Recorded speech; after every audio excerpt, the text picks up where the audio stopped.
ओम। मंच पर विराजमान आदरणीय आचार्य जी,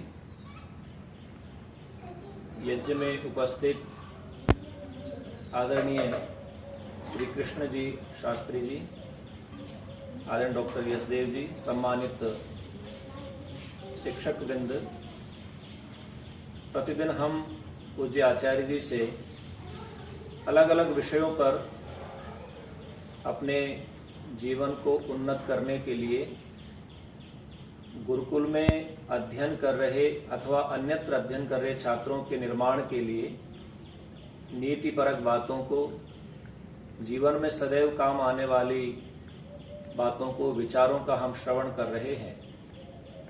कल हमने पूज्य आचार्य जी से कि छात्र किसे कहते हैं, इस विषय में, इस संदर्भ में हमने चर्चा सुनी।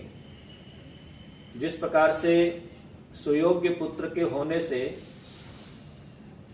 कुल की उन्नति होती है, माता पिता का यश संवर्धित होता है, उसी प्रकार से एक अच्छे छात्र से, एक अच्छे शिष्य से उसके गुरु का गौरव संवर्धित होता है।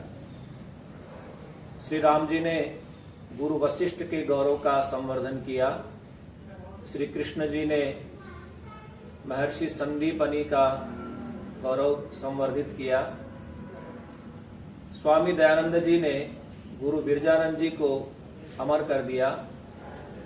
इसी प्रकार से इस दुनिया के अंदर, इस संसार के अंदर बहुत सारे ऐसे विद्यार्थी छात्र हुए हैं जिन्होंने अपनी विद्या से, गुरु के द्वारा बताई गई शिक्षा से, सिखाए गए ज्ञान से अपने जीवन को जहां चरितार्थ किया, वहीं गुरु जी के गौरव का संवर्धन किया। अर्जुन जो सदैव अपने गुरु के प्रिय रहे और गुरु के उन आदेशों का सदैव पालन किया, जिससे गुरु द्रोणाचार्य जगत प्रसिद्ध हुए। भीष्म पितामह जिनके कारण से परशुराम प्रसिद्ध हुए। तो गुरु का गौरव संवर्धित करना ये शिष्य का कार्य होता है। आज्ञा गुरुणाम ही अविचारणीया, कि गुरुजनों की जो आज्ञा है, आदेश है, उनके द्वारा बताए गए व्यवहार की जो शिक्षा है, उसको हम जीवन में सही प्रकार से लागू करते हैं तो निश्चित रूप से गुरु के गौरव का संवर्धन करते हैं। आज पुनः मैं पूज्य आचार्य से निवेदन करूंगा कि वो हमारा एक नए विचार से मार्गदर्शन करें। पूज्य आचार्य। आदरणीय श्री आचार्य नंद किशोर जी, अध्यापकगण तथा अन्य कृष्ण जी और उनके साथी तथा प्यारे बच्चों, आज हम विचार करेंगे शिष्य और आचार्य के क्या संबंध होने चाहिए। जब शिष्य आचार्य के पास 3 संविधाएं हाथ में लेकर के जाता है और वो आचार्य को नमन करके कहता है, गुरुजी मैं ये 3 संविधा लेकर के आपको समर्पित हो रहा हूं।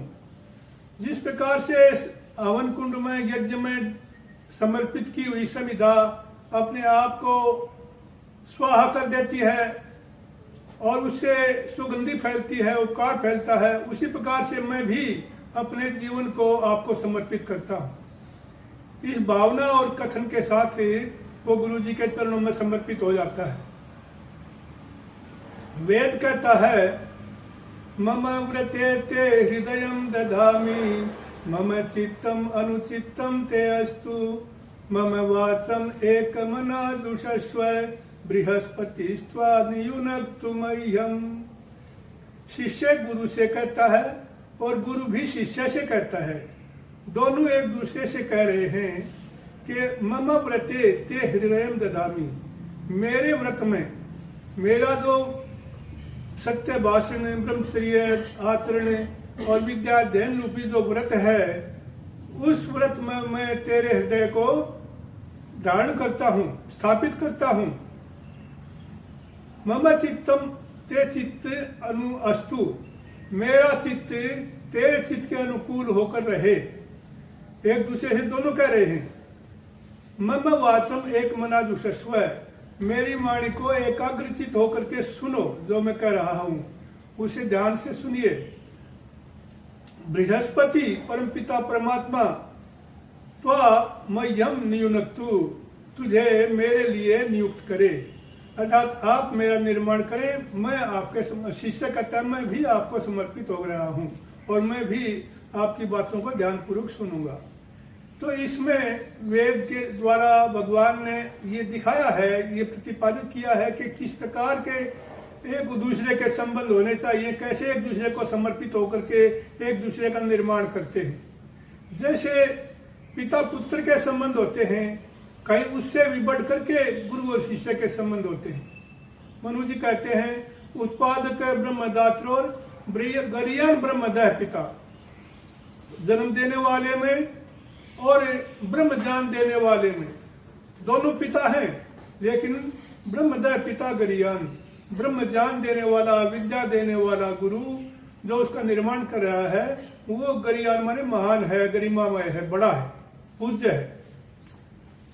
तो देखिए जब वेद यह कहता है कि इस प्रकार से समर्पित हो जाना चाहिए, तो शिष्य का गुरु के प्रति कर्तव्य बनता है। मनुस्मृति में एक श्लोक आया है, नीचम शय्यासनम चास्य सर्वदा गुरु सन्निधौ उत्तिष्ठेत प्रथमम चास्य सर्वम सैव संविशेत। इस शिष्य का शय्या, सोने का बिस्तर और आसन गुरु से नीचे रहने चाहिए। गुरु जी का आसन उच्च हो, गुरु जी की शैया ऊंची हो, शिष्य का उससे नीचा रहे। ये व्यवहार की बात बता रहे हैं मनु जी, शिष्य का कर्तव्य ध्यान दिला रहे हैं कि उसको कैसा करना चाहिए। उत्तिष्ठेत प्रथमम चास्य सर्वम चैव संविशेत, और गुरु से पहले उठ करके गुरु जी को जल आदि देवे और गुरु जी को सुला करके सारे क्रिया करके उसके पश्चात सोने के लिए अपने बिस्तर पर जाए। कितनी ऊंची बातें कह रहे हैं। आज उल्टा हो रहा है, हम देख रहे हैं गुरुजन पहले उठ करके शिष्यों को उठा रहे हैं और शिष्य बाद में उठते हैं। लेकिन छोटे बच्चों में ये व्यवहार चल जाता है, क्योंकि छोटे बच्चे नहीं उठ पाते, बड़े तो स्वयं उठा करते हैं। ये बड़ों के लिए ये बात है। आगे फिर कहते हैं मनु जी,